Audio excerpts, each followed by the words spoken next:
Danes praznujemo binkoštno nedeljo. Preberimo v Svetem pismu, kaj se je v bistvu zgodilo. Ko je prišel binkoštni dan, so vsi bili zbrani na istem kraju. Nenadoma je nastal z neba šum, kot bi se bližal siloviti vihar in napolnil so hišo, kjer so se zadrževali. Prikazali so se jim jeziki podobni plamenom, ki so se razdelili in nad vsakim je stal po eden. Vsi so bili napolnjeni Svetim duhom in začeli so govoriti v tujih jezikih, kakor jim je duh dajal izgovarjati.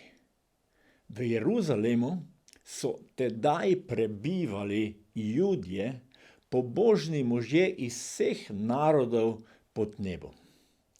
Ko se je razširil glas o tem, se je zbrala množica ljudi, ki so bili vsi iz sebe, ker jih je vsakdo slišal govoriti v svojem jeziku. Strmeli so, se čudili in govorili: glejte, ali niso vsi ti, ki govorijo, Galilejci? Kako da jih slišimo vsak v svojem materinem jeziku? Parti, Medici in Elamci in tisti, ki prebivajo v Mezopotamiji, Judeji in Kapadokiji, v Ponti in Aziji, Frigiji in Pamfiliji, v Egiptu in v libijskih krajih blizu Cirene, in mi iz Rima, ki se zdaj mudimo tukaj. Judje in spreobrnjenci, Krečani in Arabci, vsi jih slišimo, kako v naših jezikih oznanjajo velika Božja dela. Vsi so bili osupli in si tega niso znali razložiti. Drug drugega so spraševali, kaj naj to pomeni. Nekateri pa so se norčevali in govorili, sladkega vina so se napili. Nebohod je bil nujno potreben, da je bil Sveti Duh lahko poslan. Tako kot je sin prišel živeti na zemljo, je zdaj prišel Duh in prevzel njegovo mesto kot tolažnik, zagovornik, prepričevalec med nami. Resnica je, da se Božje delo ni zaključilo z Jezusovim odhodom. Jezus je jasno povedal: toda govorim vam resnico, za vas je bolje, da grem, kajti če ne grem, tolažnik ne bo prišel k vam, če pa odidem, vam ga bom poslal.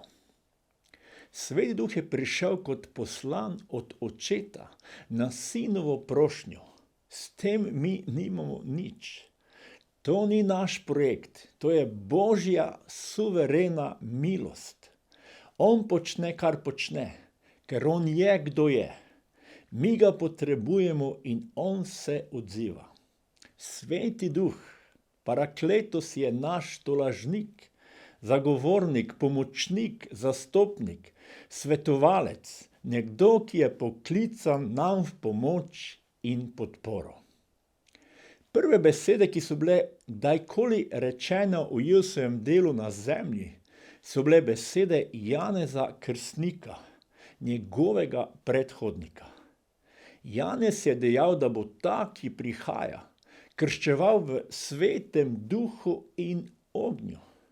Resnica pa je, da dokler je Jezus bil na zemlji, ni nikogar krstil v Svetem Duhu, ne ognju.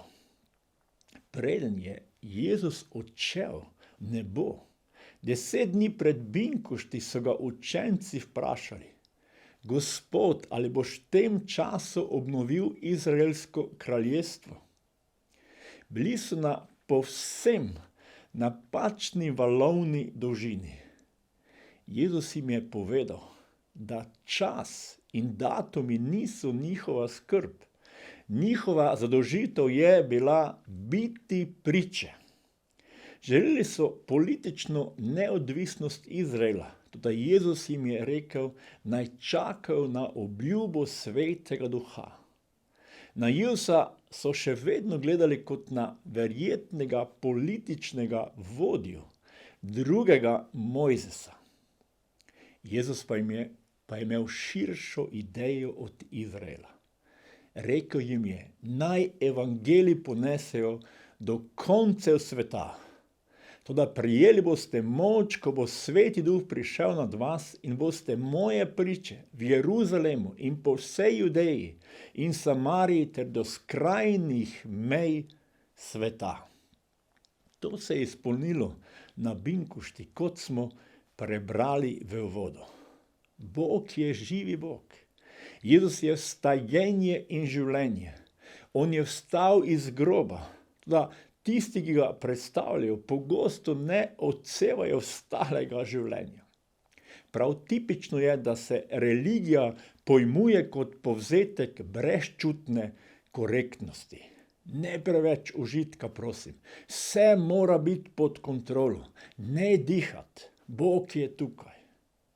Bogoslužje, kjer se zdi, da je Bog v krsti, nima nobene povezave z vstalim Kristusom. Prijetje moči Svete Duha je krst življenja, vneme. Tisti, ki so krščeni v duhu, se v hladni cerkvi nikoli ne počutijo dobro. Kako je cerkev prišla v stanje, ki tako slabo odraža to, kar je Bog? Zakaj si je nadela takšno nenavadno držo? Krščanstvo se je začelo z močjo, toda nekaj med potjo se je čaščenje spremenilo velikokrat v rutinsko predstavo. Moč Svetega Duha je izpuhtela, dokler vse skupaj ni ostalo le malo več kot praznoverje. Cerkev je vedno pred izzivi, da hitro zaide formalizem. Na naši poti v cerkev opazujemo veličastvo sončnih žarkov, dreves in sijaj zelene trave. Vse to privabi na smeh na naš obraz. Toda čim se približujemo cerkvenim vratom, svoj nasmeh pritajimo. Je to tradicija, ki se jo splača ohranjati? Zakaj skušamo gasiti Svete Duha in sebe okrademo s tem, da se ne odzovemo na njegovo nedvomno veličastvo? Če Bog nima nobenega vpliva na naše življenje, potem lahko upravičeno domnevamo, da je nastopila duhovna smrt. Jezus Kristus še danes krščuje v Svetem Duhu. Da bi res bil Kristus, ki ga je prepoznal Janez, je Jezus moral krščevati v duhu, česar pa takrat ni storil. Niti sam Janez se ni zavedal, da je njegovo preroštvo o krstu v Svetem Duhu mnogo več kot le razkriti Božje stvari ali pa priskrbeti enkratno izkušnjo, ki bi se ljudje spominjali, ko se postarajo.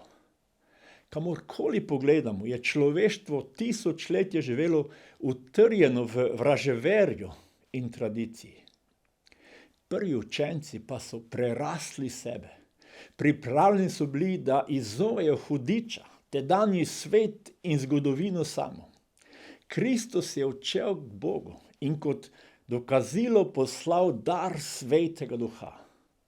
Sedeč na desnici nebeškega prostora je svetu dal fizični dokaz za to. Učenci so izkusili nekaj, kar na svetu še ni bilo poznano. Sveti Duh je Bog delovanja, moči, ljubezni, sile in čudeža. Jezus je na to pripravljal svoje učence. To pa je rekel o Duhu, ki ga bodo prejeli tisti, kateri so sprejeli verovanje. Duh namreč še ni bilo, ker Jezus še ni bil poveličan. Glavni znak krsta Svetem Duhu je bil, vsi so bili napolnjeni Svetim Duhom in začeli so govoriti v tujih jezikih, kakor jim je Duh dajal izgovarjati. In potem neustrašno so oznanjali, da je Jezus Mesija odrešenik. Bodi znano vsem vam in vsemu izraelskemu ljudstvu, v imenu Jezusa Kristusa, Nazarečana, ki ste ga vi križali. Bog pa ga je budil od mrtvih, v njegovem imenu stoji ta človek zdrav pred vami. On je kamen, ki ste ga vi zidarji zavrgli, a je postal vogelni kamen. V nikomer drugem ni odrešenja, zakaj pod nebom ljudem ni dano nobeno drugo ime, po katerem naj bi se mi rešili. Jezus je vogelni, glavni in edini kamen odrešitve. To je sporočilo, ki se mora še vedno oznanjati.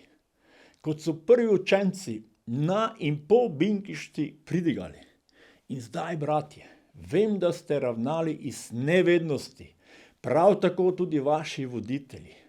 Tako je Bog izpolnil, kar je napovedal po ustih vseh prerokov, da bo njegov Mesija trpel. Spreobrnite se torej in pokesajte, da se vam izbrišejo grehi, tako da pridejo od Gospodovega obličja časi pomiritve in vam Gospod pošlje Mesija Jezusa, ki vam je namenjen. Verujte v Jezusa kot odrešenika, spreobrnite in pokesajte se, da se pomirite z Bogom. To je bilo sporočilo prve cerkve. In mnogi so se odzvali na binkošti in se spreobrnili, dali krstiti in nastala je prva cerkev. Kot je Jezus povedal učencem, pravijo njegove besede tudi danes nam.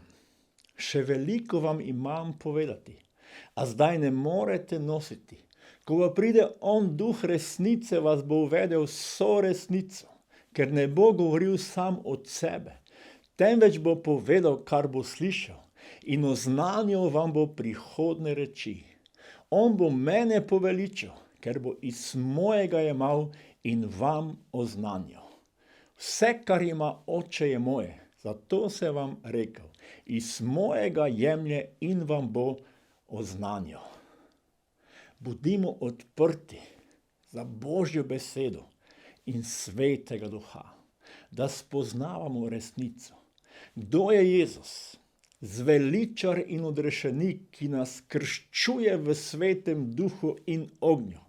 Da smo njegovi pričevalci, da ga še mnogi sprejmejo za odrešenika in bodo večno rešeni. Želim vam blagoslovljeno binkoštno nedeljo in binkoštne praznike in iščimo nenehno delovanje Svetega Duha v naših življenjih in življenjih še mnogih, dokler Jezus Kristus ne pride po svoje cerkve. Amen.